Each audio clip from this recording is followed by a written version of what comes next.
નમસ્કાર મિત્રો, આજનો આ વિડિયો ખાસ કરીને એ લોકો માટે છે જે આજે જીવનમાં કોઈને કોઈ દુઃખમાંથી પસાર થઈ રહ્યા છે. જો આજે તમારું મન ભારે છે, જો દિલમાં કોઈ એવી પીડા છે જે તમે કોઈને કહી શકતા નથી, તો આ વિડિયોને અંત સુધી જરૂર સાંભળજો. કદાચ આ થોડા શબ્દો તમારા મનને થોડી શાંતિ આપી શકે. જીવનમાં દુઃખ આવવું કોઈ અજાણી વાત નથી. દરેક માણસને જીવનમાં ક્યારેક એવો સમય આવે છે જ્યારે બધું ખોટું થઈ રહ્યું હોય એવું લાગે છે. ક્યારેક સંબંધોમાં તૂટણ આવે છે, ક્યારેક સપનાઓ અધૂરા રહી જાય છે અને ક્યારેક પરિસ્થિતિ એવી બની જાય છે કે માણસ પોતાને ખૂબ નબળો અનુભવે છે. જ્યારે જીવનમાં મુશ્કેલ સમય આવે છે ત્યારે આપણું મન વારંવાર એક જ પ્રશ્ન પૂછે છે કે મારી સાથે જ આવું કેમ થાય છે? આપણને લાગે છે કે દુનિયામાં કદાચ સૌથી વધારે દુઃખ આપણને જ મળ્યું છે. પરંતુ સત્ય એ છે કે દરેક માણસ પોતાની અંદર કોઈને કોઈ લડાઈ લડી રહ્યો છે. કોઈ બહારથી હસતો દેખાય છે પણ અંદરથી ખૂબ તૂટેલો હોય છે. ઘણા લોકો દુઃખ આવે ત્યારે પોતાને દુનિયાથી દૂર કરી દે છે. તેઓ કોઈ સાથે વાત કરવાનું બંધ કરી દે છે, પોતાના મનની વાત પોતાના દિલમાં જ દબાવી દે છે. પરંતુ સાચી વાત એ છે કે દુઃખને અંદર દબાવી રાખવાથી તે ઓછું થતું નથી, ક્યારેક તો વધુ ભારે બની જાય છે. મિત્રો, એક વાત હંમેશા યાદ રાખજો, દુઃખ જીવનનો અંત નથી. દુઃખ તો જીવનનો એક ભાગ છે. જેમ ખુશીના દિવસો આવે છે તેમ દુઃખના દિવસો પણ આવે છે. જો જીવનમાં ફક્ત ખુશી જ હોય તો કદાચ આપણે ખુશીની સાચી કિંમત ક્યારેય સમજી શકતા નહીં. દુઃખ આપણને તોડવા માટે નથી આવતું. ઘણી વખત દુઃખ આપણને કંઈક મહત્વપૂર્ણ શીખવવા માટે આવે છે. તે આપણને વધુ મજબૂત બનાવે છે, વધુ સમજદાર બનાવે છે અને ક્યારેક તો આપણને સાચા લોકો ઓળખવામાં પણ મદદ કરે છે. જ્યારે જીવનમાં બધું સરળ ચાલતું હોય ત્યારે આપણને લાગે છે કે બધું હંમેશા આવું જ રહેશે. પરંતુ જ્યારે મુશ્કેલ સમય આવે છે ત્યારે જ આપણે સમજીએ છીએ કે જીવનમાં સાચું શું છે અને ખોટું શું છે. મુશ્કેલી માણસને અંદરથી બદલી નાખે છે. ક્યારેક એવું બને છે કે કોઈ ખાસ વ્યક્તિ આપણા જીવનમાંથી દૂર થઈ જાય છે. એ વ્યક્તિ જે ક્યારેક આપણા માટે ખૂબ મહત્વની હતી. એ સમયે દિલ ખૂબ તૂટે છે અને આપણને લાગે છે કે હવે જીવનમાં કંઈ બાકી નથી. પરંતુ સમય પસાર થાય ત્યારે સમજાય છે કે કદાચ એ વ્યક્તિનું દૂર થવું જ આપણા માટે સારું હતું. મિત્રો, જીવનમાં દરેક ઘટના પાછળ કોઈને કોઈ કારણ હોય છે. ઘણી વખત આપણે તરત સમજી શકતા નથી, પરંતુ સમય પસાર થયા પછી સમજાય છે કે જે થયું તે કદાચ આપણા માટે જરૂરી હતું. જ્યારે મન ખૂબ દુઃખી હોય ત્યારે એક વાત યાદ રાખવી જોઈએ, સમય બધું બદલી શકે છે. આજે જે સમસ્યા આપણને અતિ મોટી લાગે છે, કદાચ થોડા સમય પછી એ જ સમસ્યા ખૂબ નાની લાગશે. જેમ અંધારી રાત પછી સવાર આવે છે તેમ મુશ્કેલ સમય પછી સારા દિવસો પણ આવે છે. જીવનમાં કોઈ પણ પરિસ્થિતિ કાયમી નથી રહેતી. બદલાવ જીવનનો નિયમ છે. એટલે જ્યારે દુઃખ આવે ત્યારે હાર માનવી નહીં. પોતાને થોડો સમય આપો, પોતાના મનને સમજવાનો પ્રયત્ન કરો અને સૌથી મહત્વની વાત, પોતાને ક્યારેય નબળા ન માનો. તમારી અંદર એટલી શક્તિ છે જે કદાચ તમને પોતાને પણ ખબર નથી. ઘણી વખત માણસ પોતાની સાચી તાકાત મુશ્કેલ સમયમાં જ ઓળખે છે. જે માણસ મુશ્કેલીનો સામનો કરે છે તે જ એક દિવસ જીવનમાં સૌથી મજબૂત બનીને ઊભો રહે છે. એટલે મિત્રો, જો આજે તમારા જીવનમાં કોઈ દુઃખ છે તો એક વાત યાદ રાખજો, આ સમય કાયમી નથી.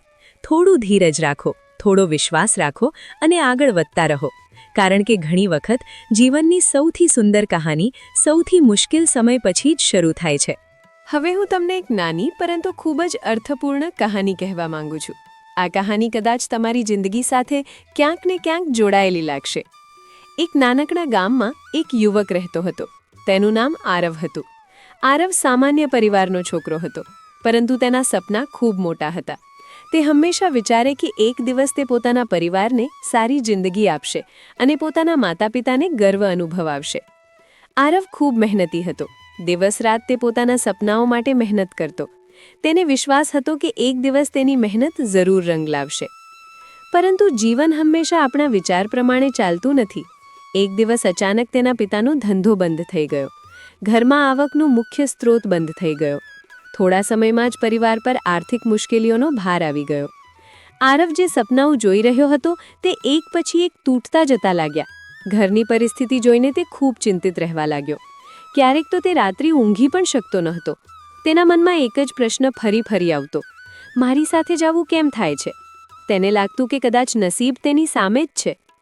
એક દિવસ ખૂબ નિરાશ થઈને આરવ ગામની બહાર ચાલતો ચાલતો એક જૂના વૃક્ષ પાસે જઈને બેઠો. ત્યાં ઘણીવાર એક વૃદ્ધ માણસ બેઠા રહેતા હતા. ગામના લોકો કહેતા કે તેઓ ખૂબ સમજદાર માણસ છે અને જીવન વિશે ઘણી ઊંડી સમજ ધરાવે છે. આરવના ચહેરા પરની નિરાશા જોઈને વૃદ્ધે ધીમેથી પૂછ્યું, બેટા, તું એટલો ઉદાસ કેમ છે? આરવે પોતાની દિલની આખી વાત તેમને કહી દીધી. તેણે કહ્યું કે તે ખૂબ મહેનત કરે છે, પરંતુ જીવનમાં મુશ્કેલીઓ જ મળે છે. તેને લાગતું હતું કે હવે કદાચ તેના સપના ક્યારેય પૂરા નહીં થાય. વૃદ્ધ થોડા સમય માટે શાંતિથી બેઠા રહ્યા.